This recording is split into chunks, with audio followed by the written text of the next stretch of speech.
Hey everybody, welcome into a special episode of Charlotte Soccer Show. It's the full-time roundup takeover.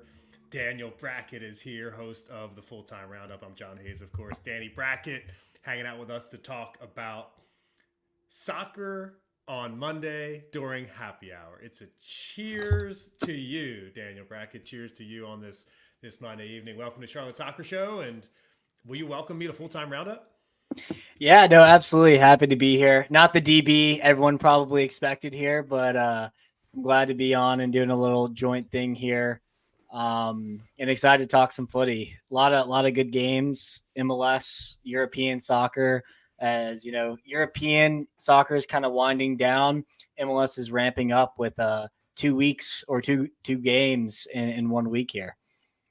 Absolutely. So we've got a lot planned on the show today. We're going to talk about the Premier League weekend that was a game just now wrapped up about 30 minutes ago in the Premier League. Liverpool and Aston Villa tied a 3-3 thriller there with Champions League implications in that match. We'll talk about that. We'll preview some midweek madness. MLS at the midweek, Charlotte FC at the midweek, Premier League matches at the midweek, EFL Championship playoff matches at the midweek. This is a perfect time, Danny, for a Charlotte Soccer Show full-time roundup collaboration episode, and I'm really, really excited about this. First and foremost, you're wearing your Charlotte FC gear, right? You're feeling proud. You're looking good after 3 points against Nashville on Saturday night at the Keep.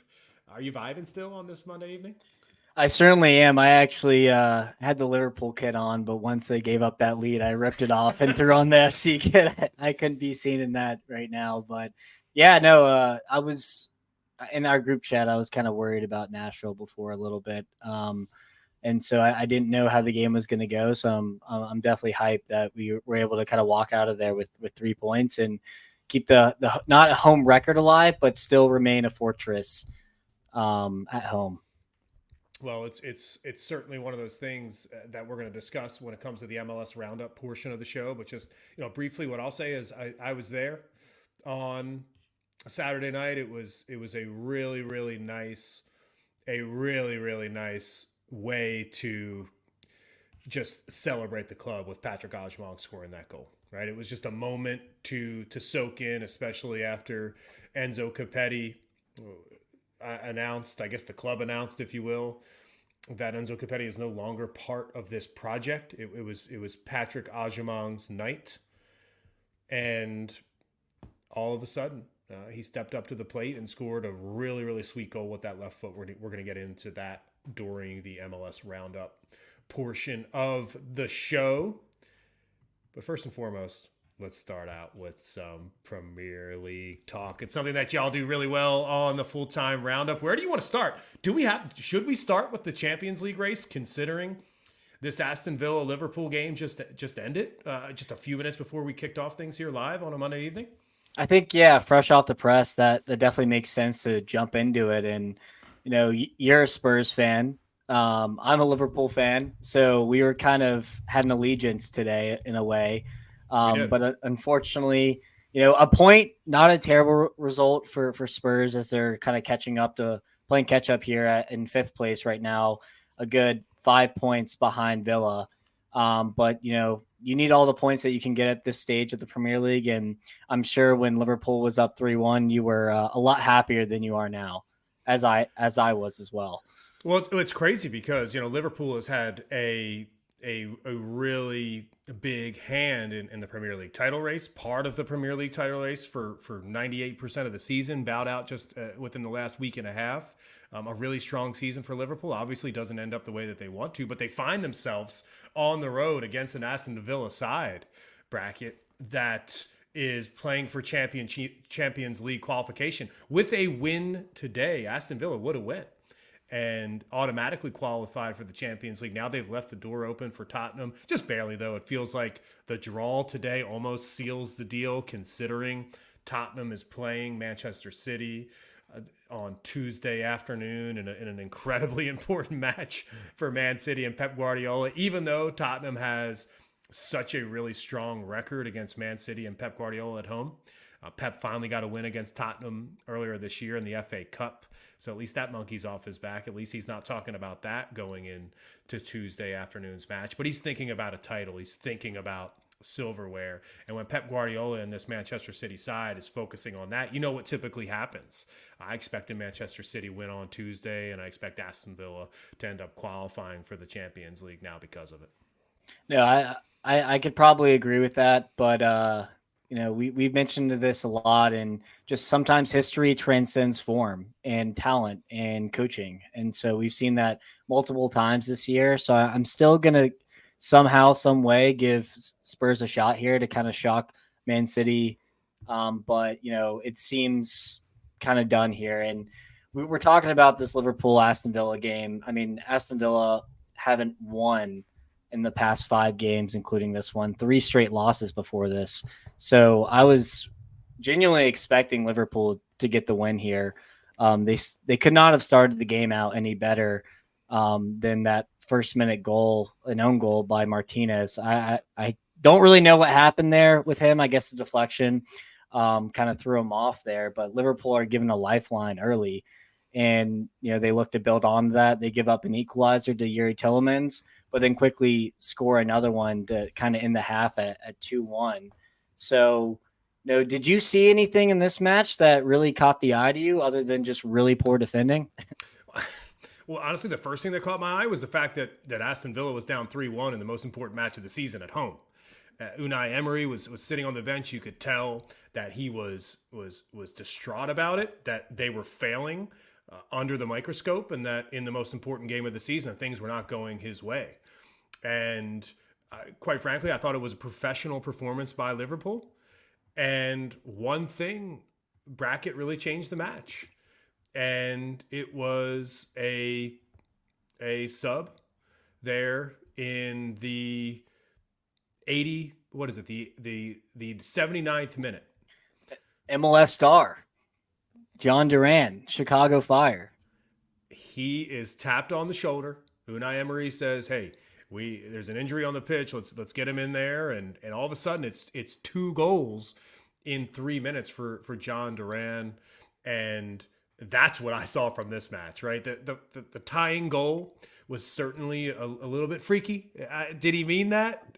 Probably not. So. Probably not. But still, he got a touch on the ball, and he lofted it over Allison's head, and it was an important goal for Aston Villa. So if I was just going to underscore one thing, it was just the substitution, right? I'll give Unai Emery credit for putting the right player on the field at the right time and giving Aston Villa what looks like a ticket to the Champions League in 2025, which is really fucking cool for a club that has not been in the Champions League. And I say 2025, I know it's a year to year, but I think of next year as 24-25 Champions League.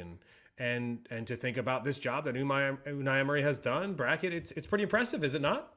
I've been super high on Aston Villa all season. One of my favorite teams to watch. I thought how they went about their business in the summer was, second to none. Maybe Spurs can be up there in terms of a rebuild.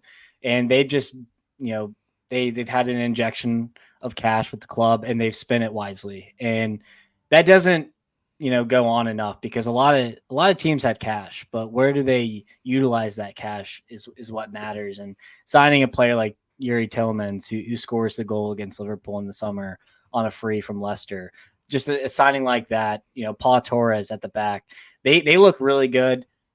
They got the European experience in the Europa Conference League. They did bow out to Olympiacos, but they still have that bad taste in their mouth from some European competition. So they should be ready for Champions League next season if they qualify, because Unai Emery is one of the best managers in the world.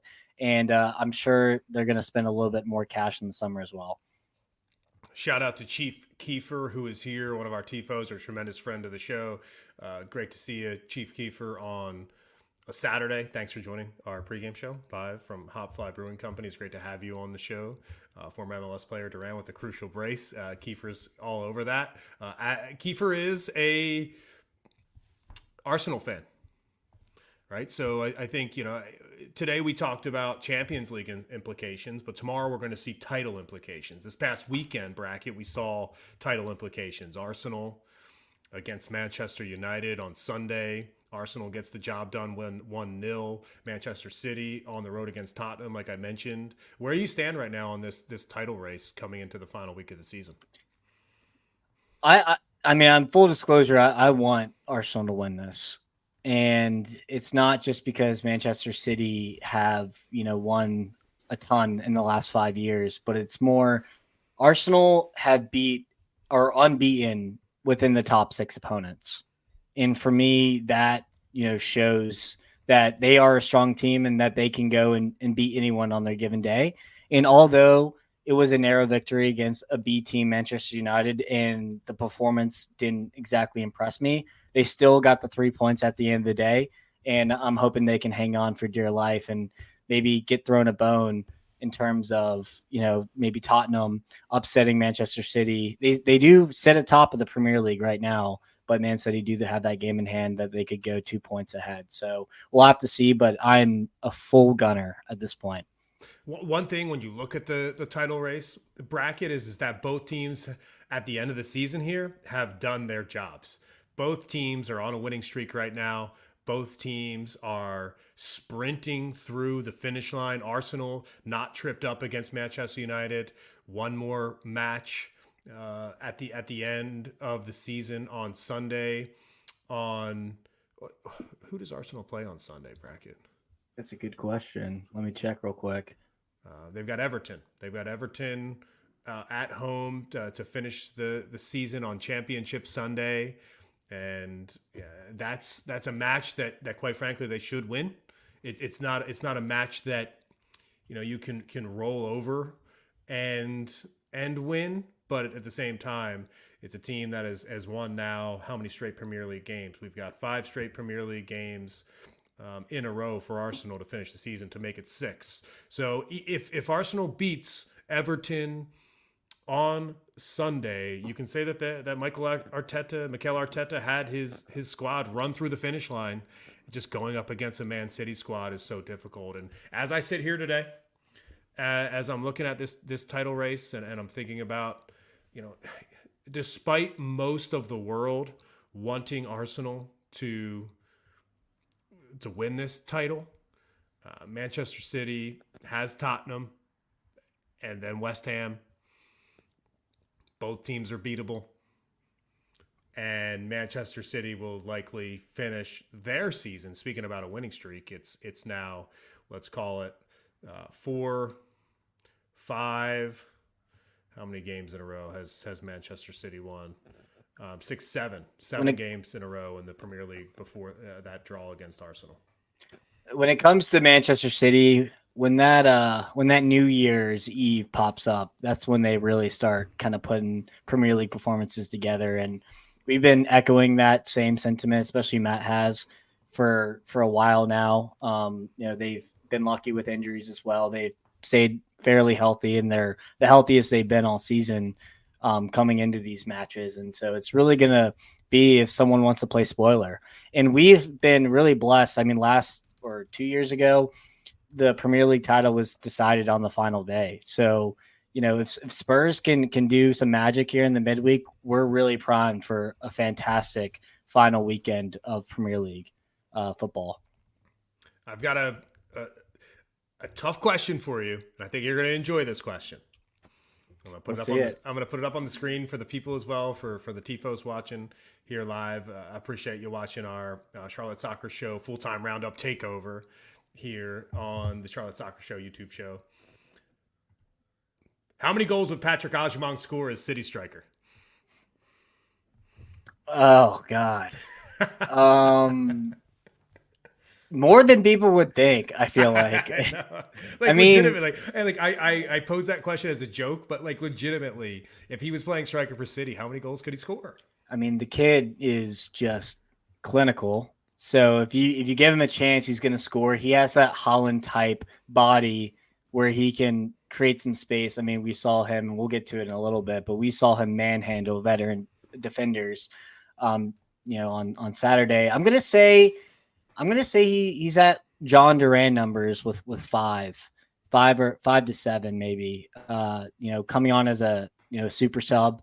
pumping balls in the box and seeing, if he can get a knockdown, and he's going to put the ball in the back of the net at the end of the day. It's a fun question. I'm curious what the Tifos think about that. How many goals would Patrick Agyemang score as a Man City striker? I think that he could get 10 goals. I really do think that he could get 10. And the reason why is because Chief Kiefer agrees with me right on cue. 10 plus for Big Pat as the Manchester City striker.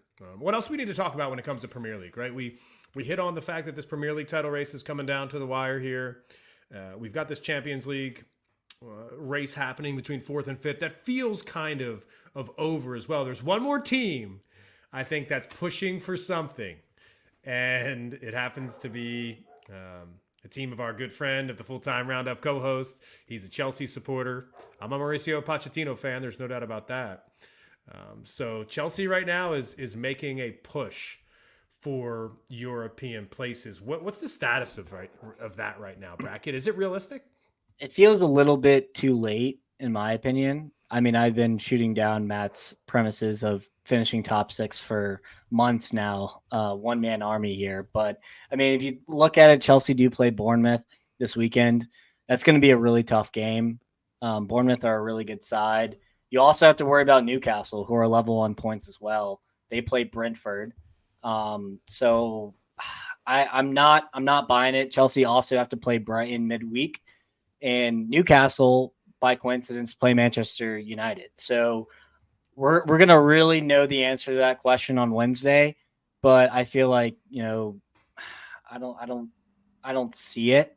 But, I've been proved time and time again wrong with this Chelsea squad. And they seem like they're finally putting a couple, performances together here at the end and finishing on a really good note. Well, when I'm looking at the table, right, and I mentioned Everton earlier as kind of like a team that Arsenal should beat. There's a handful of teams that are having a really, really strong finish to the season. And Chelsea is one of those teams because they have 3 wins in their last 3 with a draw before that. So they're stacking points.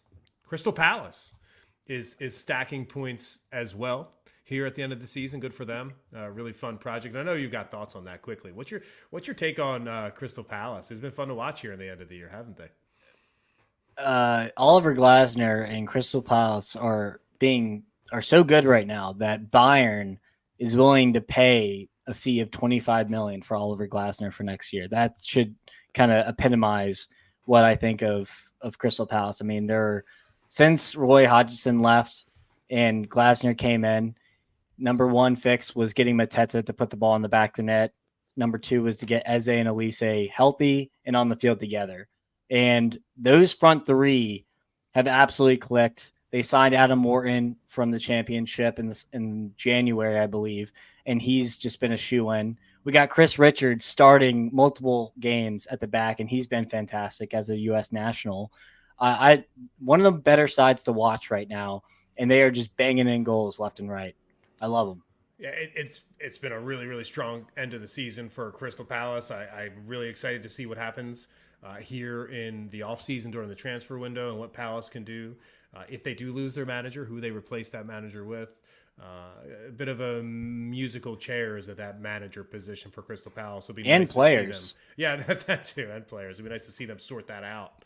I'm always rooting for Crystal Palace because they're Rebecca Lowe's squad, and you always want to support Rebecca when you got can. to. It's easy to support Crystal Palace when Rebecca's in their corner. And by the way, Everton's the other squad. You could argue that Brentford also has had a nice, Brentford has had a really nice, strong finish to the season to avoid relegation. Got to give Thomas Frank credit for that, and got to give Sean Dyche credit as well for Everton finishing the season strongly. But those are the teams: Everton, Brentford, Chelsea, Crystal Palace, and then the 2 teams at the top of the table, Arsenal, Manchester City, that are running through the tape for me. So it's pretty impressive. Does Chelsea want to play in Conference League? Do the $1 billion boys want to play in the Conference League? That's a whole question in itself. I mean, I think European competitions are a good experience, especially for how young their squad is. But if your goal is Champions League football, do you really want to be bogged down all season. And we've seen what happens to teams that play in those lower competitions. I mean, Aston Villa were one of the best teams in the Premier League entire season in the last probably month. You just saw the legs kind of give up, the injuries starting to hit. So it's really a question of, do they have a deep enough squad to be able to kind of play two separate lineups in each competition? If the answer is no, then probably not. But if they, are going to look at the Europa Conference League as a spot to rotate and give some youngsters, which they have some of the best young talent in the Premier League, some run-in, then I think why not? So you'd have to ask a Chelsea fan that. I'd be interested to see what they have to say, but I think all experience is good experience at the end of the day. I think there would be a situation, and by the way, this happened for Tottenham with Nuno Espirito Santo as manager when Spurs were in the Conference League. A lot of the top players for Spurs did not travel to Conference League away matches. It almost was like the team was split into two. And I think Mauricio Pochettino is a manager, and I'm glad that we've got your co-host chimed in here. Oh, here we go. Yes. Matt Geslin says yes. The answer is yes. And I tend to agree with him just because Mauricio Pochettino is a manager that really likes to bring along young players. I think that Mauricio Pochettino would kind of split his squad into two. I think he would have a Europa Conference League squad full of young players who he sees as a part of his 4 or 5 year plan at Chelsea. And he would have his top players, the players that are making a ton of money, the players that are really important to a real Premier League title push. Maybe stay at home and play at some home Europa Conference League matches, but not go out on the road. I'd have to agree. I mean, if you look at, they did spend $1 billion, like you mentioned before. So they have plenty of players, all young, that they can dispose of. And so, Romelu Lavia is a player, I think, of as an example, didn't play almost any minutes this season due to injuries. But, you slot him in the middle of the park on a Thursday night in Serbia, and you let him get some minutes under the belt and see what he can do. So I feel like you can answer a lot of questions too. Are some of these young players the answer going forward from that experience? I'm trying to think. Was it Vinny Mello that went to a Serbian team? It was because some Charlotte FC guys have gone over to Serbia. Maybe Chelsea will find itself playing up against those former Charlotte FC guys. That'd be a fun link up. It certainly will be. It certainly would be, especially on this show, the Charlotte Soccer Show Full-Time Roundup collab podcast that we're doing today on this Monday. We're going to get into MLS here. And Brackett, I want you to lead the discussion on this because I know that you had eyes all over MLS on Saturday night while you were at the beach in North Carolina. You had a chance to watch the Charlotte FC game. I had a chance to go to the match. We can talk about that game. We can talk about the Eastern Conference as well. A lot of good matches this past Saturday and a lot of good midweek matches as well. But I know that most people watching this show right now are here for the EFL playoff discussion, for the deep dive into the 0-0 draws on Sunday in the EFL Championship. What's going to happen later this week? We're going to get to that in a few minutes. But first, it's time to dive into the MLS roundup. And it was a fantastic weekend domestically, wasn't it, Danny? That's an understatement. I think it broke, it was second in all goals scored across the board. There was only one game that only had one goal, and that happened to be the Charlotte FC match. And coincidentally, every other game, just goals were just flying left and right. So, if you had the MLS, just network goal zone or whatever you call it, you probably MLS 360. MLS 360. Thank you. I mean, God help them. They were probably flipping every 30 seconds to find a goal. I don't know how you do that, but I'd definitely love to get into the Charlotte FC first, of utmost importance. It was definitely tough not to be there in the crowd and experience that win with, the supporters and everything like that. But I came away super impressed with how we played and how we set up. You mentioned on the pre-match show just how good Sam Surridge and Hani Mukhtar can be. And we completely shut them down. And I don't even think they had a shot in the box, I believe. But, and that came to not only the midfield three that Dean Smith employed, but Malanda and Privet probably having their best duo performance together. And Privet was unplayable this match. It was really impressive. Well, Andrew Privet made MLS He Team of the did. Week. Well deserved. And I think there's a lot of people that are saying, he deserves it, that he played well on Saturday night. And I agree with that 100%. But I'm also going to say Andrew Privet's been doing that now for a year and a half. He has. And it's really difficult for a center back to make MLS Team of the Week, especially when you're and Andrew and his parents. I know Shane Privet is a huge tifos here on Charlotte Soccer Show. Don't take this the wrong way, but when you're a bit of a no-name center back, drafted, and you are playing center back, it's easy to get overlooked in this league. There's no doubt about that. So to see Andrew Privet get his moment to be inserted into the MLS Team of the Match Day, I think is not just a representation of what he did on Saturday. I think it's a representation of what he's done over the last year and a half for this club. He's been vitally important to this club. But for me, someone who was there, right, who got to experience this match in person, it's always fun to go to the Keep for a match. I enjoyed marching down Mint Street, getting into the stadium, sitting down in the seats. And first and foremost, there's something to give a shout out to Paul Feinbaum, the coronation honoree. I mean, are you kidding me? It's fucking Paul Feinbaum. We're sitting there, we're in our seats, we're watching the match, and there's Paul Feinbaum wearing a crown. He's got the Charlotte FC scarf over his head. He's pumping up the crowd. It was just really fun to see somebody like Paul Feinbaum, just an absolute titan in the sports media business, receive that honor at Bank of America Stadium and see the team rally around him. They saw Paul and they said, we got to get this win tonight. So it was brilliant to see Paul do that. And then when the game kicked off, Brackett, I think, let's just identify the fact that Brandt Bronico in the starting lineup was a big fucking deal. It was the first time this season that he's gotten the start. And what'd you make of his performance on Saturday night? I've seen a lot of people, very impressed with him, and I thought he did the dirty work for Diani and Westwood, and I think that was, key to shutting down Hani Mukhtar. I think that was Dino's game plan all along, kind of like Bronico shut down Messi when Miami came to town not too long ago. So I think he had employed the same game plan there. Now, it doesn't matter. Here's the thing, Brackett. Whether it's Messi, whether it's Mukhtar, whether it's Holland, whether it's Mbappe, whether it's Vinicius Jr., like there's nobody that Brandt Bronico can't shut down, put him in his pocket. No, I'd have to agree with that, especially defensively. His ability defensively and that work rate that he has is just so impressive. Now, maybe in the final third, it's not, he hasn't been able to kind of hit that final pass, but it's really about what he does on the defensive side to protect us, and you got to love it. Yeah, you do. I was excited to get kind of your take on that. A really nice moment for Brandt Bronico to get his first start of the season after dealing with injury all year. I apologize if you hear the dogs barking in the background. That's Finn making his appearance. They agree. Yeah. Finn does agree on the show.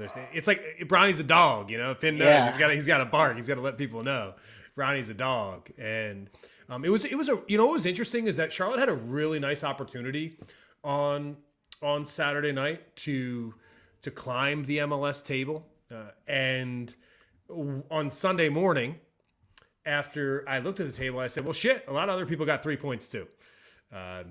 And Charlotte remained in the sixth position. I know there were other games that caught your eye this week as well. Real quick. Yeah, sure. Do you mind if I just find it very ironic that the two players that probably stood out the most with Pat Agyemang scoring the goal and Privet's defensive performance, both guys on rookie contracts. And so you mentioned Enzo Capetti leaving. That's two DPs open. But we had these guys who we drafted. We trusted the process. And these guys are making waves in the league. And I think that's super impressive. And not only just a shout out to our scouting department, but without these guys, I don't know where we'd be. And so I'm just really excited for the future and hope that Privet and Agyemang are here for the long haul in terms of being in the black and blue shirt. But yeah, no, there were some great games. You mentioned some teams around us, and right below us is DC United tied on points here. And they gave a big upset to Atlanta, our rival here. And I don't know about you, but as Mercedes-Benz packs out the crowd, just like us most weeks, I was very surprised that DC United walked away with 3 points here. I mean, I've first and foremost, like whether I'm surprised that DC United walked away with 3 points or not, we've been. I'm so glad we're talking about this game next, right after we've talked about Patrick Ajamong, after we've talked about Charlotte FC, because I'll put it this way. If you're thinking about Patrick Ajamong as a player, as a complete player, as somebody that can get the job done in that striker position, you know what Patrick Ajamong could graduate into ultimately? Benteke? Yes. Benteke puts on an absolute show for DC United at Mercedes-Benz Stadium. He scores a brace in the first half. He gets the game-winning goal in the 55th minute. He scored 3 goals in the first 55 minutes of this match. I don't know if you've seen the statistics that are flying around on social today. People are starting to pick up and realize Christian Benteke's aerial duels, his percentage is so far off the charts, you would have to honestly do a double take. And he has won more aerial duels than any player in the MLS by like legitimately 70. I'll go in and find this stat, but what do you make of Christian Benteke, his ability to move over? We talked about Palace. Here's a striker coming from Crystal Palace in the Premier League, coming to MLS, Danny, and doing a great job. Well, there's a reason Liverpool signed him for big money way back when. It's because of that aerial, threat. And he does the LeBron celebration because he knows how to work in the paint. And he scored a hat trick of headers, which is fairly insane if you think about it. I mean, he didn't even have to use his feet. He just used that head of his. And that first goal, especially just the veteran experience of how he just puts that in the back of the net, it's basically automatic at this point.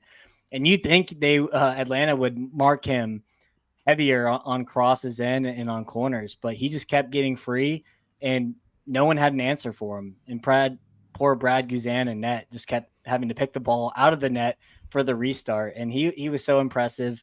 I feel like last year he just didn't have really, a team to build around him, but now they've made some good signings. They signed Cleek from Leeds United. He's been some of the big service of them. And Troy Lesnes, who coached the Red Bulls last year, has done a fantastic job with DC United, a club that's been good, historically, but the last 5 years have been terrible.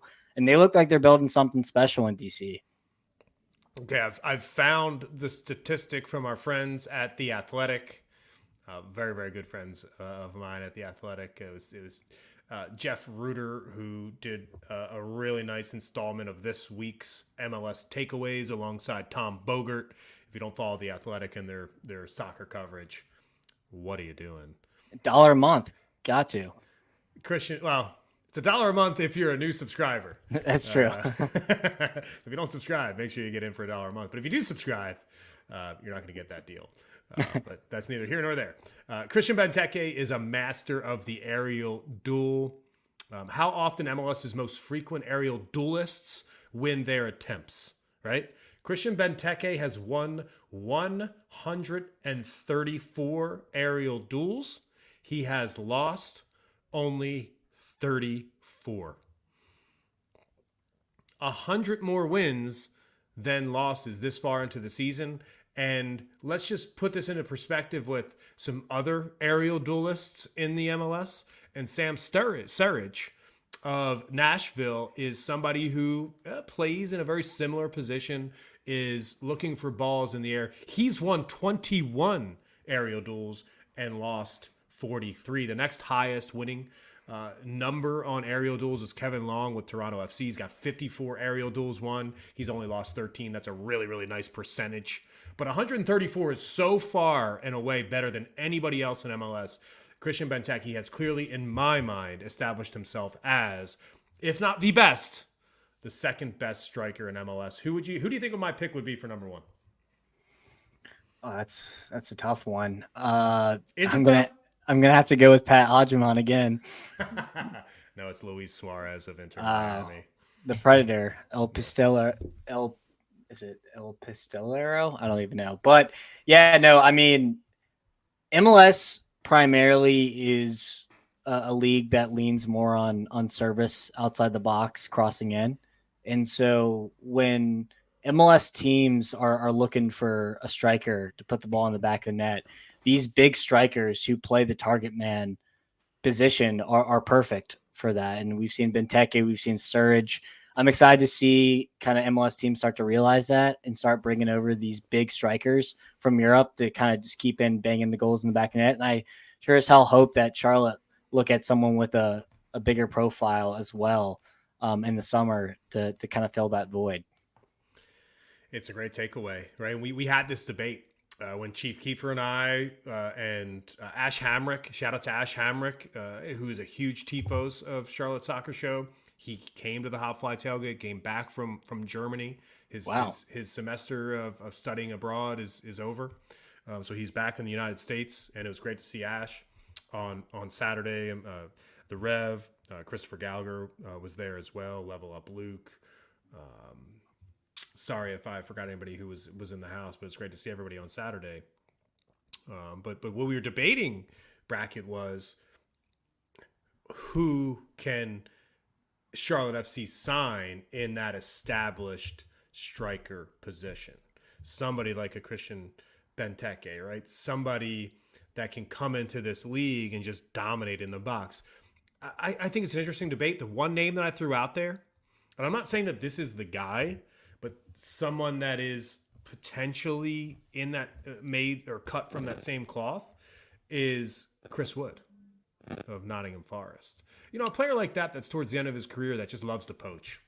Yeah, I've heard other comps as well, like Mikel Antonio from West Ham, a big body number 9 who can, be an absolute predator in the box. I like both.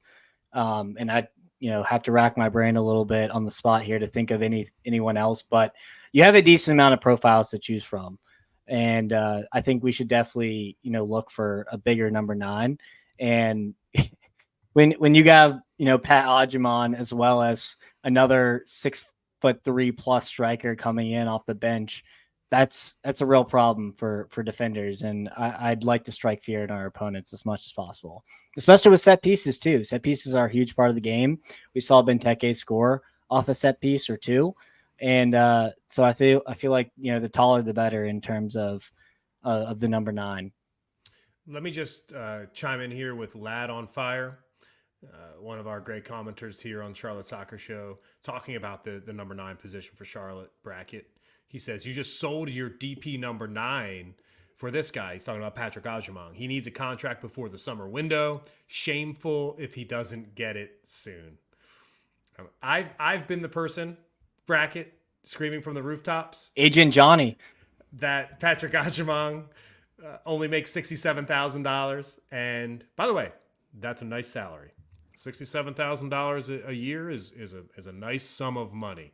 But compared to some other number 9 first-rate strikers, $67,000 is really not on the same level. And Patrick Odjamon at this point should expect a raise here soon, right? And Privet, hopefully, both of them. Sign them up, extend them immediately.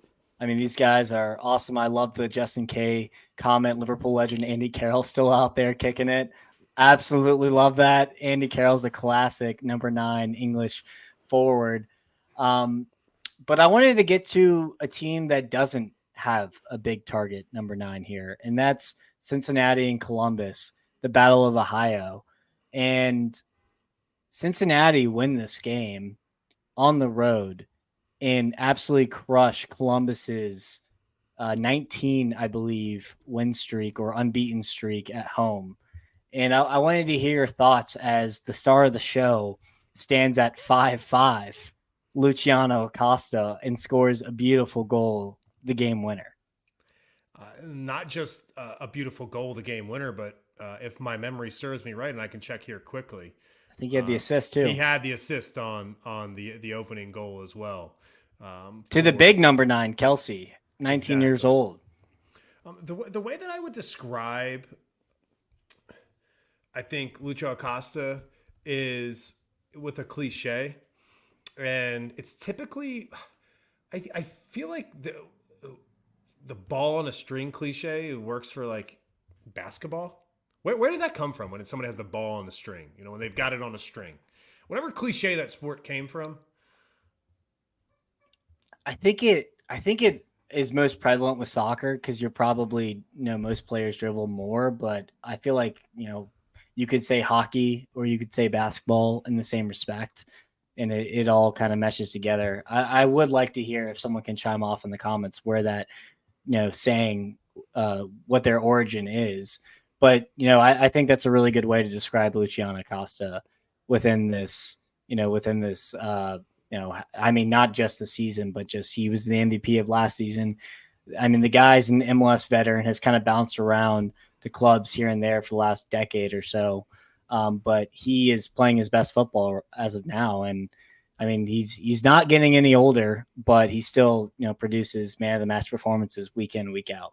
Well, I'm glad you mentioned this match, and I'm glad that you mentioned Acosta because of a couple of different reasons. Is because as Charlotte FC looks up the table and just kind of tries to figure out where they sit, who is the class of the league. In my mind, the Cincinnati team is a team that came into Bank of America Stadium. If my memory serves me right, they left with a draw. Or did I think so. I believe I just remember that Luciano Costa goal last year that was on all the MLS top 10 goals, and that's haunted me for years. It feels like it's a 1-1. It's a late concession for Charlotte. It's an extra time goal and an added time goal for ball on a string is straight up tether ball. Sorry, I like that's how quickly I'm looking at these comments. Ball on a string is straight up tether ball. LOL. Happy Monday. That's a good one. Good call. Tether ball. Ball's on a string. Legitimately, literally, the ball is on a string there. But Cincinnati is a team that came into the keep. I'm going to whisper something here, Brackett, about Columbus, right? And the Charlotte FC reaction to beating Columbus. It's like they were playing down a man for majority of the game. Yeah. So off of Derek Jones. I actually hopped on the live show before that. Derek Jones, we thought would get the start. He didn't, but he came on and then got sent off. So that was a tough reunion for Derek Jones. But, if you're looking at Columbus and Cincinnati, two of the best teams in the Eastern Conference, we've beat Columbus and we've tied Cincinnati. So a pretty good blueprint to go off of where we can kind of match up within the league. Well, something I was thinking about was, and thinking about this MLS roundup segment was, okay, to me, it feels like the cream is starting to rise to the top of the Eastern Conference right now, because when you look at the table,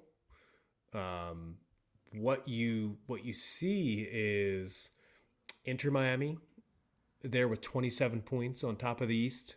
You've got FC Cincinnati with 24 points. Both teams, a lot of wins in the last 5. Miami has won the last 5 games. Cincinnati has won 4 in a row as well, starting to separate themselves in the Eastern Conference final. Do you think that those two clubs are the cream of the crop in the East this season? I'd have to agree, but I was looking at the table earlier today just to get a good feel at where we're at, and what kind of worries me here. I think we'll be okay with Red Bulls, Toronto, New York City FC, but Columbus being right behind us, Philly, Atlanta, all 8th, 9th, and 10th. And then you even can throw in Orlando City here. All these teams, or most of them, were playing in the Champions League, playing 2 games a week for the start of the season. And so, once MLS is fully the focus, you have the Leagues Cup break as well. I'm thinking that maybe these teams can start to make out ground. So it's hard to say for me if the cream has risen to the crop, but I think we're in a really good spot here to keep a top 6 position as well, with our home presence and how we win games at home. Well, I'll also share something here when it comes to Charlotte FC and where it fits into this picture. And it's that there's only 3 teams, not just in the Eastern Conference, in all of MLS, that have scored fewer goals than Charlotte FC this season. There's 29 teams in MLS, and only 3 teams have scored fewer goals than Charlotte FC. There's no doubt in my mind that if Charlotte does not hold on to its current spot in the table, it's going to be because of the final third, not the defensive third. Couldn't agree more. And that's what really is going to come down to the summer and who Zorn and the club decide to sign. And, we are lacking a little bit of depth right now in the front three. And so if someone gets injured, then we could have trouble. I mean, we won this game without Leo Abada. And, I think that can't be understated enough. But we're going to need Pat to play quite a few minutes, Kerwin Vargas to play a lot of minutes. And then we're going to need production out of Breck Diagra, Yuri Tavares. And I thought Brecht showed flashes of what he can do for this club. And I was actually really, excited by the performance he had on Saturday night. But we'll have to see. Yeah, we will. I mean, Brecht is Brecht, right? If you want to sit here and tell me Brecht is going to be the key to the final third in the next 6 months, you're going to have to convince me. But hey, I'll be happy to see it. I just thought he finally started dribbling a little bit and opening up the play by taking people on. I feel like he wasn't doing that early in the season. And I feel like that created a lot of space for Pat and Kerwin to work with. So, we'll have to see. But it's going to be an interesting couple. We're playing Chicago Fire midweek, playing LA Galaxy this weekend. So 2 really big games in a row here to see if, maybe we'll be in 4th place here at the end of the weekend. We'll have to see. LA Galaxy currently sitting 3rd place in the Western Conference. 23 goals scored so far this season, 5 wins, only 2 losses, 5 draws. That's going to be a really difficult game on Saturday for Charlotte. And when you see Chicago and you see that they're really struggling, only 2 wins so far for Chicago this season. They haven't won in MLS play since April 6th against Houston. It's now 5 games in a row without a win for Chicago. Charlotte FC going up to Chicago is going to be a really, really big and important Wednesday night match for sure. I do want to get your thoughts on one more thing before we get out of the MLS roundup portion of the show, and that is Inter Miami, Lionel Messi, and what that club is doing. I guess this is probably an easy way to ask the question, considering what we discussed already with Manchester City and the Premier League. If Miami do you think that Miami is the Manchester City of MLS this season? No, I do not. And why I think that is because all of Manchester City's players are in their prime and they have a extremely deep squad, and Miami do not. They're already dealing with injuries, but they have around like 15 guys that can probably put in a decent performance to stay top.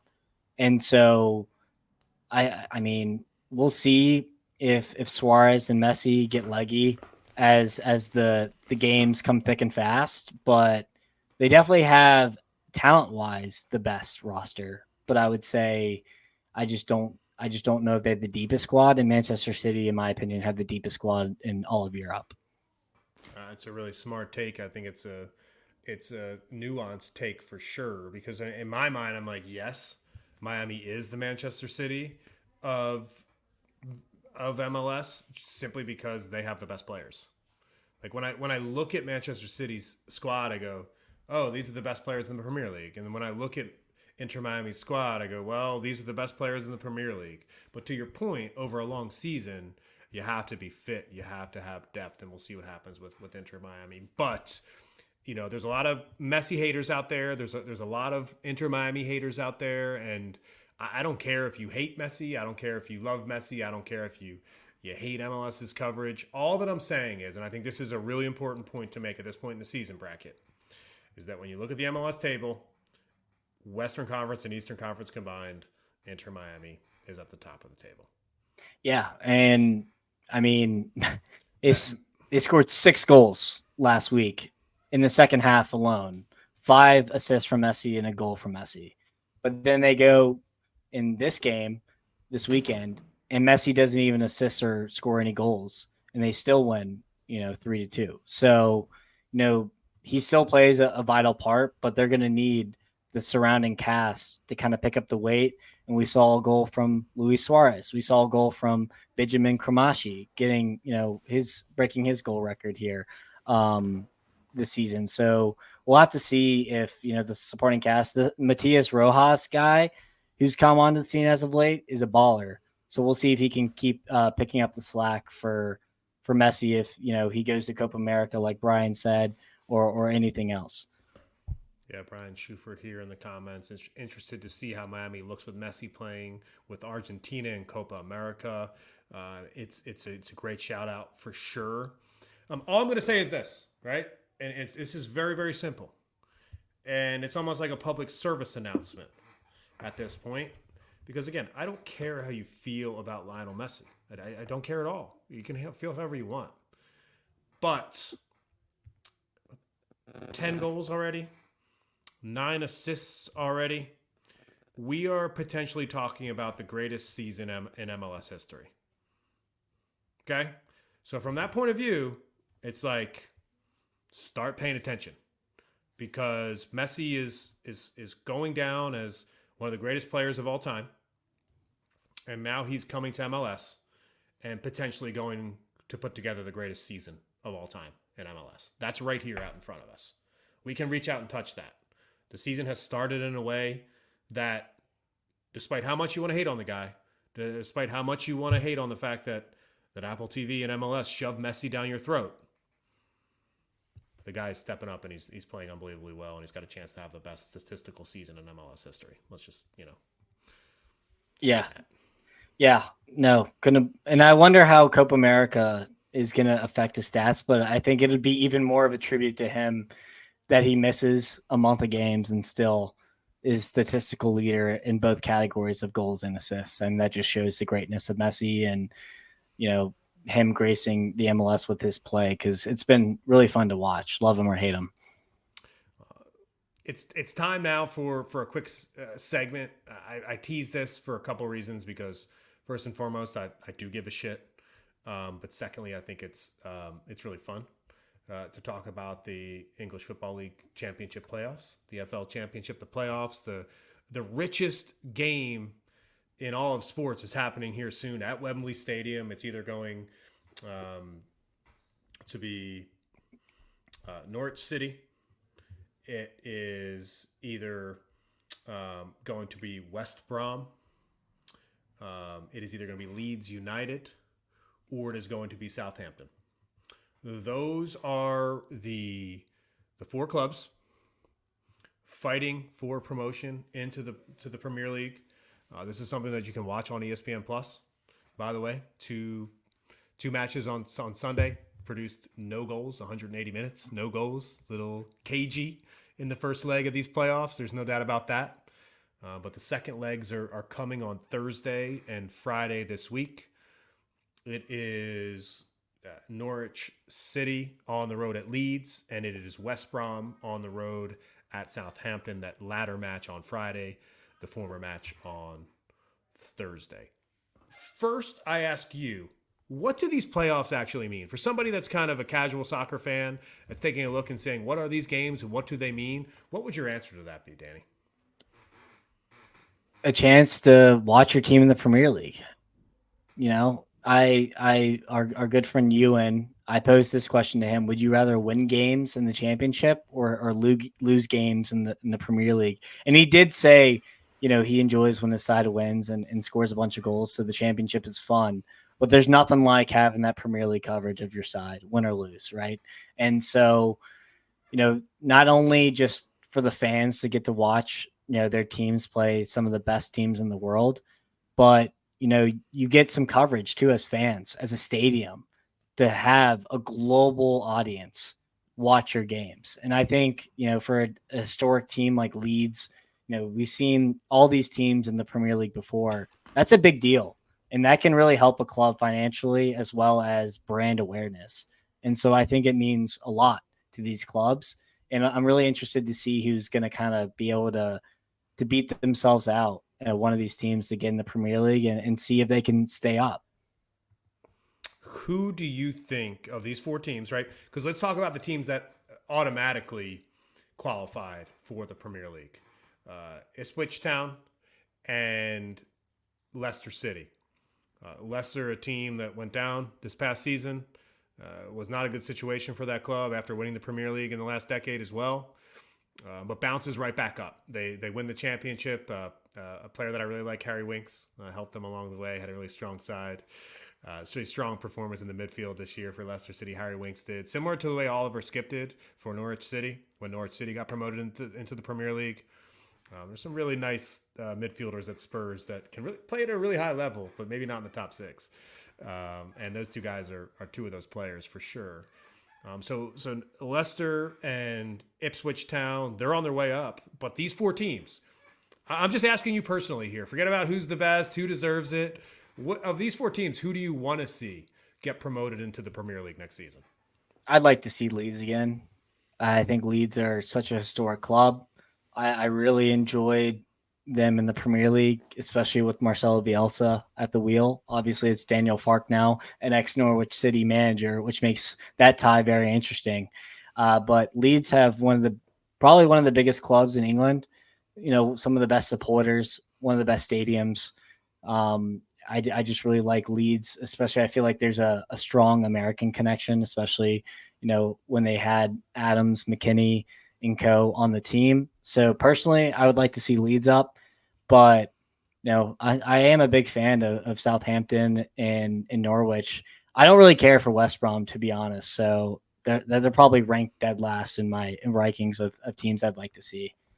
Well, you mentioned the United States players, and you said you talked in past tense. In the past tense, that's right, about Leeds, but we can talk in the current tense. We could. The Josh Sargent. Josh Sargent, the number 9 for Norwich City, played really well on Sunday at home in this match that ended 0-0. A player that I thought really played well in the World Cup for the United States of America this past World Cup in Qatar. And he came off at the end of the match with a bit of a knock. Hoping that he can start on Thursday. But for me personally, I mean, for a couple different reasons, I'm a Norwich City supporter. I want to see Norwich City get back up into the Premier League. But do you think about Josh Sargent leading the line for a Premier League side going into the 2024-2025 season? I think that would be really special for U.S. supporters, considering you've got, you know, other players in the Premier League and globally that really aren't getting a lot of shine, right? You really got to dig deep into other leagues to find U.S. players right now. Nobody's really showing out in the Premier League. Yeah, I'd have to agree. I mean, him and Haji Wright have gotten a lot of love because of their performance in the championship. I mean, Haji Wright mainly because of the FA Cup performances he put up as Coventry were knocked out by Manchester United. But Josh Sargent, he's 24 years of age, not young, but not old at all. He's not even in the prime of his career, and he banged in 16 goals and 2 assists and 26 apps. So, you know, he had the injury bug a little bit in the fact that he came back stronger and really ran up that goal tally with 16 goals is super impressive. I think he's a very complete striker. I think that there's not one thing he does really well, but I think he does all things, you know, fairly well. So I'd love to see Josh Sargent kind of test his luck in the Premier League. I mean, he was in the Bundesliga for a little bit with Werder Bremen beforehand. So I would love to see what he can do in the top flight and see if he can take that next step. And if he can take that next step, then he's definitely in the conversation for the U.S. national team head striker. Well, hell yeah, man. We just did a EFL championship playoff segment here on Charlotte Soccer Show because it's the full-time roundup takeover. Awesome to hear you discuss that. It's a pleasure discussing that here on the show. I can't wait to do more of this in the future. I really can't because the global game is kind of coursing through Daniel and I, our veins. And just so you know, this full-time roundup Charlotte Soccer Show collab is something that we're doing tonight for a reason. I think this is something that you're going to see a little bit more often here as the year rolls on. Absolutely. So is it time to get in some predictions for some midweek mania? Yes, I've got some. I've got some time. I've got a few minutes here. Let's do it late here on the show. We're an hour in. We appreciate everybody watching us live. Over 100 people, 150 people here watching us live here on the live stream. Appreciate everybody hanging out watching us live. Y'all are the real Tifos. Thanks so much for your support. It's midweek madness. There's so many games coming this week, fast and furious. So let's just have at it. Let's make some predictions and have some fun. Let's go. So, of course, we have to start with City and Spurs. I want to hear your thoughts here. Okay, I've got Manchester City 3. I've got Tottenham 2. And this is going to follow a very similar game flow that you've seen recently, which is Manchester City scores and Tottenham has a late flurry, but they lose anyway. And that's how I see this game happening on Tuesday. I really hope you're wrong. I'm going to go 2-2 here to make things interesting in the Premier League, but no City win here. We'll go to the Italian league here for the Coppa Italia final. I know that you don't dabble too much in there, but Atalanta do play Juventus in the Coppa Italia final on Wednesday. You can find that on Paramount. Are you going to pick a side here? Well, I have to say that there was one kit at the Hot Fly tailgate on Saturday from Rare and Retro Soccer, our friends there at Rare and Retro Soccer, that really caught my eye. And it was the Weston McKennie Juventus kit. And for that reason, I've got Juventus. There we go. On Wednesday. I'm going to take the other side here. I'm going to say Atalanta win 3-1 in regular time. No need for 90 minutes plus here, but I am fairly confident in their abilities. We'll go to MLS here. Chicago versus Charlotte FC. Charlotte FC is on the road, but a variable winnable game. How are you feeling about this one? Oh my! I think it's once again we're having the conversation bracket that is, can Charlotte FC win on the road? And it's a team that is only has 2 wins. I believe Charlotte FC has won at Chicago in the past. I'm fairly certain that they have. If my memory serves me right, there was a big comeback on the road at Chicago in the past for this club. Could be wrong about that. I'm pretty certain that was the case. We won 2-0 last time we played. 2-0 last time we played against Chicago. I'll tell you what I'm afraid of. First, I'm afraid of 0-0. I think 0-0 is a real possibility here. Could be. But let me just predict 1-0 Charlotte. Clean sheet on the road. Patrick Ajmong scores another goal, and Dean Smith has to figure out who the hell plays striker after Patrick Ajmong just played 180 minutes in 4 days. So the overall head-to-head, 3 Charlotte wins, 1 Chicago win. We've beat them at their home place both times, and so I'm going to say a 2-0 Charlotte win and to get a good 3 points here. Well-deserved. Okay, love it. Let's get 3 points. All of a sudden, I'll just say this. If you get 3 points on Wednesday and you start thinking about 9 points in 8 days, you go, holy shit. We're on to something. That's a really nice return, and Dean Smith is starting to cook a little bit. What else? Absolutely. Orlando versus Miami at Orlando. We talked so much about Messi. I'd love to hear your thoughts. And there might be some rotation here, so a good chance for Orlando to do a smash and grab. I don't think this Orlando team is the team that we saw in the past. Get to cup finals and win silverware. I just feel like the team has struggled a little bit out of the gate so far this season, and I think that Luis Suarez is going to show up here on Wednesday night and bag a couple goals, and Miami's going to get a win. I'm going to say a 1-1 draw. I think they rest Messi or Suarez or both. So I think this is a good chance for Orlando at home to get some points, and I think they'll be able to at least get a point here. And the last game on the docket is Cincy versus Atlanta. Atlanta off a loss, Cincy off a big win. Do you think Cincy are going to put two and two together here? I mean, it's what's funny is like when I think about DC United beating Atlanta, I think, well, yes, that's a good thing. But I'm like, well, they don't really need DC to pick up 3 points. And then when I think about Cincinnati playing Atlanta, I'm like, well, yeah, I want Cincinnati to win that game. I'm like, well, Do I really want Cincinnati to pick up 3 points? Who fucking cares? At the end of the day, like as long as Atlanta gets 0 points, that's all that matters. Agreed. And they're going up against the Cincinnati team that we already talked about, Lucho Acosta, in this match. He's clearly the best player on the field. I think Atlanta is a team that needs a result bad right now, though. And Cincinnati coming out of the Ohio Derby, winning that Ohio Derby, this is, I think, what I would call your classic letdown spot. So Cincinnati's going to need a real professional performance on Wednesday. But that being said, the reigning MVP at home midweek, if you want professional, you've got it there.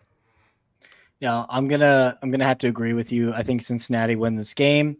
We are 5 points from Atlanta. I would love that gap to even get bigger here after Wednesday. So I'm gonna predict a 2-1 Cincinnati win.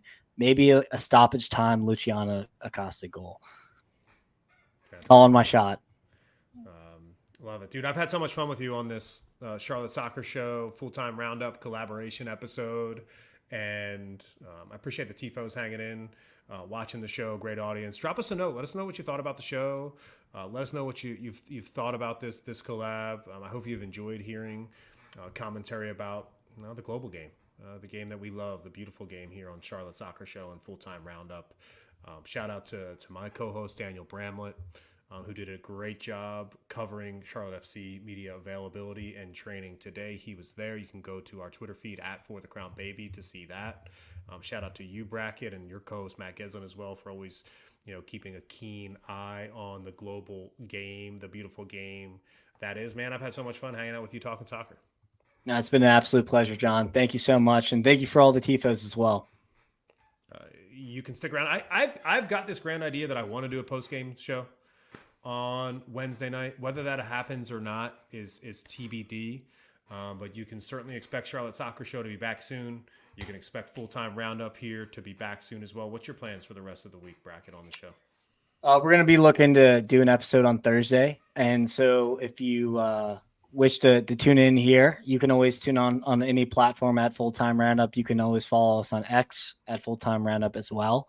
But we do always a Sunday, Monday show, as well as a Thursday show, when we're available. So I think we're going to be looking with all the games coming in this midweek. We're definitely going to be looking at Thursday episode here. So definitely tune in for that.